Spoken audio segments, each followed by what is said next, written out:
here's where we begin.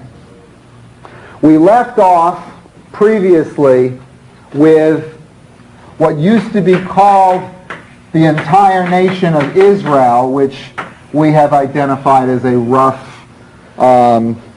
rectangle, has now divided into two countries.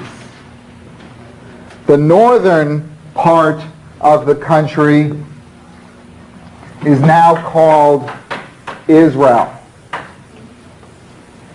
And the southern part of the country, which includes Jerusalem, the capital, is now called Judah.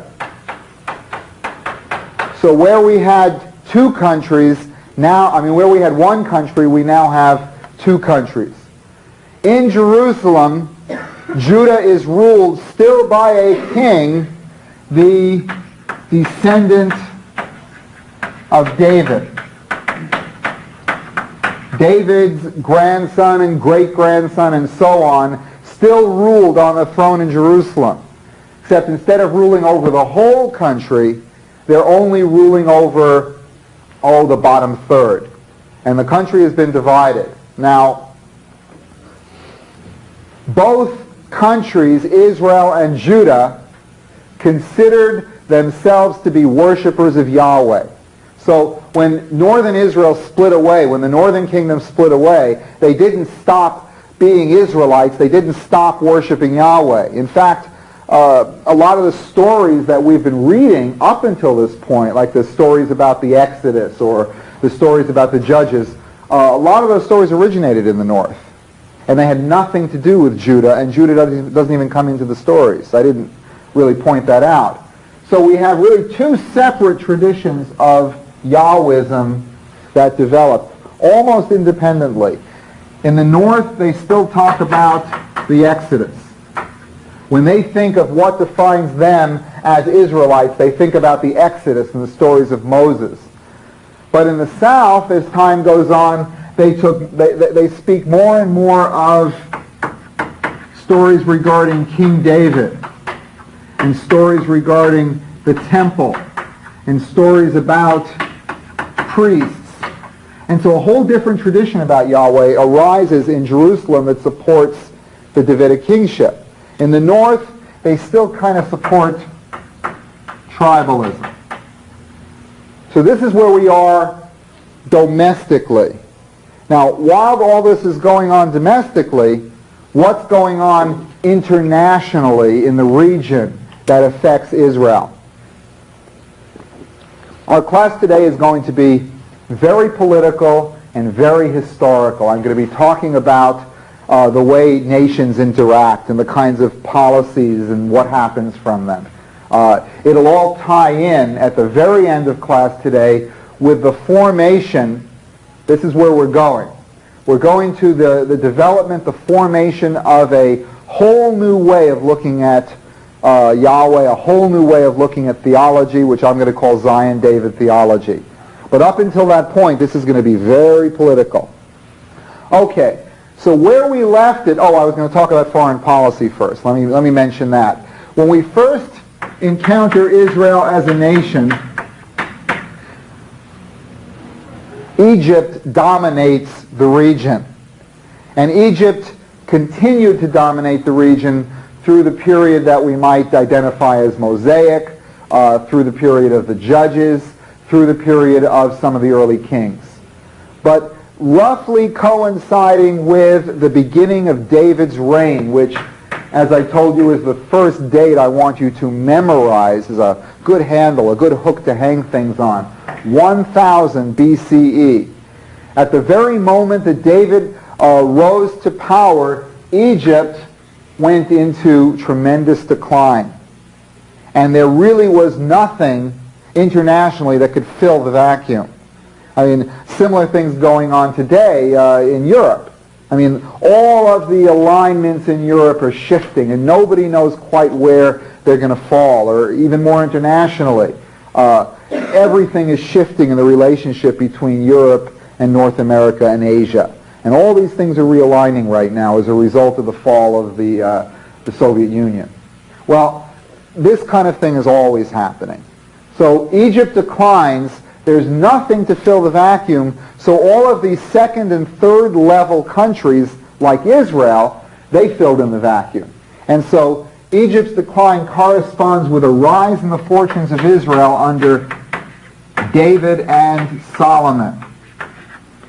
And where I left you on Tuesday was when Jerusalem is ruled by the grandson of David, a guy by the name of Rehoboam,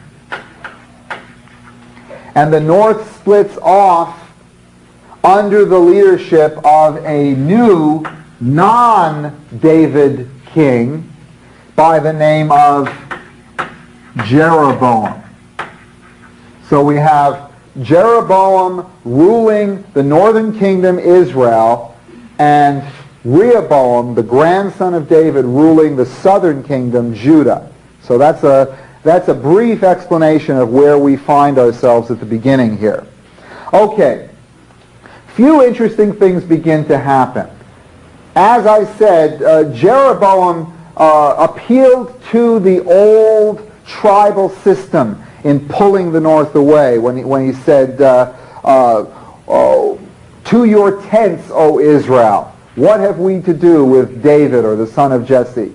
And return to the old ways. And he drew upon the old tribal loyalties of the north, which had never been eradicated. I mean, that amazes me. People could hold those things in their heart under an oppressive government for generations, and then the moment they're given opportunity, it'll open up again. That's what happened in Russia, bringing that up again as an example. 75 years of official atheism. And the moment it collapses, I'm not saying that everybody in the country has turned to religion, but a significant portion, all kinds of religions, wild, crazy psychic superstitions and traditional religions and evangelical religions from the West, all sorts. Well, what we have here is Jeroboam having to establish whole new traditions to support his kingdom.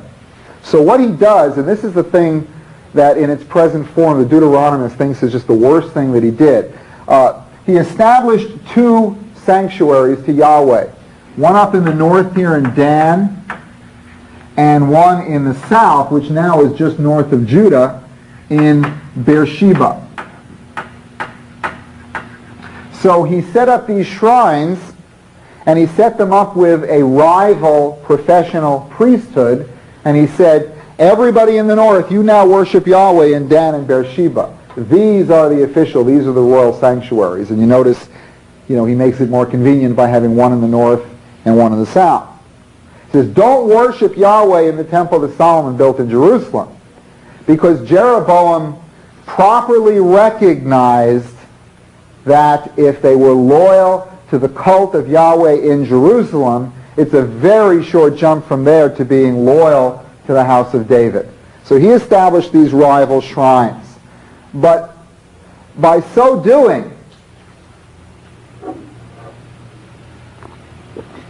by acting like a king, because kings establish royal sanctuaries, do you see what he did? He moved away from the old tribal ways of doing things. He was no longer a shofet, a tribal chieftain. He now was kind of putting on airs and acting like a king, establishing these royal sanctuaries.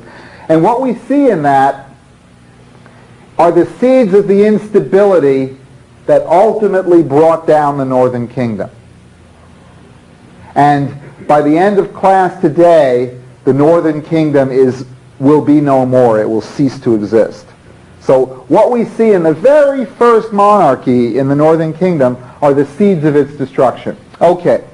Now what are those seeds? It's a tension between, on the one half, this really conservative pull back to tribalism, the old way that Israel was structured. And remember, tribalism is always connected with the charismatic. That is, always following the person on whom it is seen that the Spirit of Yahweh has fallen.